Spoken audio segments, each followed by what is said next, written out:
साथियों, आपका target Shubham channel पर स्वागत है। कैसे हैं आप लोग? हम आशा करते हैं आप लोग स्वस्थ और मस्त होंगे। जैसा कि हम भारतीय संविधान पढ़ रहे थे, भारतीय संविधान में हम लोग पढ़ते पढ़ते मौलिक कर्तव्य तक आ गए थे। मौलिक कर्तव्य में आज हम पाठ तीसरा देखेंगे। पाठ तीसरे में जो है शोषण के विरुद्ध अधिकार है। क्या है? शोषण के विरुद्ध अधिकार अनुच्छेद 23 और 24 में है। शोषण के विरुद्ध अधिकार मतलब यह है जिनका शोषण हो रहा था शुरुआत से, उनको भी संविधान में उनका वर्णन किया गया है और उनका भी मौलिक कर्तव्य है कि उनको भी प्रगति पे लाया जाए। आइए हम इसको विस्तार से देखते हैं। अनुच्छेद 23। क्या? अनुच्छेद 23 मानव का दुर्व्यापार और बलात् श्रम। ठीक है, इस लाइन का मतलब यह है मानव का दुर्व्यापार। आपने देखा होगा मानवों की तस्करी होती थी।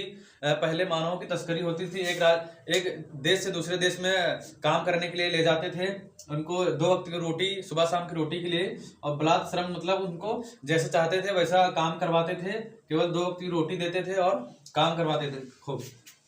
इस लाइन का ही मतलब है कि अब ऐसा नहीं है जैसा पहले होता था। अनुच्छेद 24। क्या? अनुच्छेद 24 14 वर्ष से कम आयु वाले बच्चों का काम करने पर प्रतिबंध है।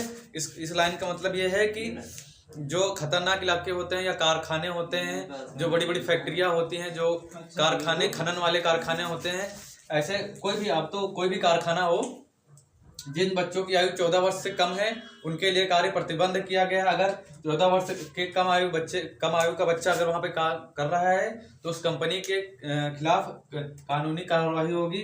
अनुच्छेद 24 के तहत 14 वर्ष की आयु के बच्चों का किसी भी काम में प्रतिबंध है। इसका मतलब कारखाने हो गए, फैक्ट्रीज हो गई, खनन हो गया, कहीं पे भी प्रतिबंध है। तो साथियों आइए हम देखते हैं चौथा पार्ट। क्या? मौलिक अधिकार में चौथा पार्ट हम देखते हैं। धर्म की स्वतंत्रता का अधिकार अनुच्छेद 25 से 28 तक है। पिछले 3 हम पढ़ चुके हैं, आप इस बारे में जानते हैं। चौथा क्या है? धर्म की स्वतंत्रता का अधिकार अनुच्छेद 25 से 28 के बीच में इसका वर्णन है। आइए हम आगे विस्तार से देखते हैं। अनुच्छेद 25। क्या? अनुच्छेद 25 धर्म को मानने और प्रचार करने की स्वतंत्रता है। जैसा कि पहले हम बता भी चुके हैं कि आप किसी भी धर्म को मान सकते हैं और उसका प्रचार प्रसार भी कर सकते हैं, उस धर्म को आगे उन्नति के लिए। क्या? आगे उन्नति के लिए आप किसी भी धर्म को मान सकते हैं। आप जिस धर्म में रहेंगे आप उसकी प्रचार प्रसार कर सकते हैं, उसको उन्नति प्रदान कर सकते हैं, उसमें सहायक हो सकते हैं आप। ठीक है। अनुच्छेद 26। क्या?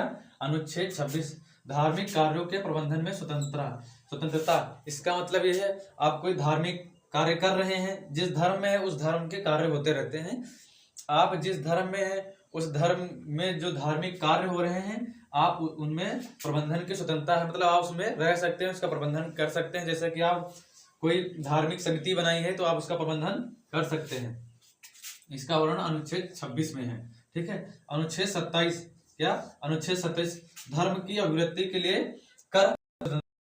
इसका मतलब यह है आप जिस धर्म में रहेंगे उस धर्म को बढ़ाने के लिए जो उसमें कर लगता है, टैक्स। क्या? उसमें जो टैक्स लगता है उसकी स्वतंत्रता है। मतलब धर्म में टैक्स नहीं लगेगा।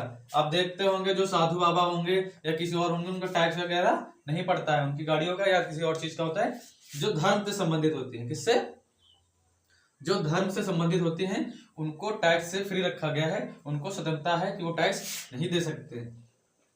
अनुच्छेद 28 कुछ संस्थानों में धार्मिक कार्यों में उपस्थित होने की स्वतंत्रता। इसका ये मतलब है जैसा कि आप जानते भी होंगे, कुछ स्कूल्स होंगे, जो कॉलेज होंगे, विश्वविद्यालय होंगे, उसमें कुछ धार्मिक कार्य होते हैं तो उसमें उपस्थित भाग लेने की स्वतंत्रता है।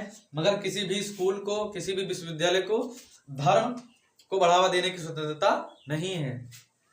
उसमें केवल आप उस धार्मिक कार्य में भाग ले सकते हैं। तो इसके आगे के पार्ट हम नेक्स्ट वीडियो में देखेंगे। तो जय हिंद, जय भारत दोस्तों।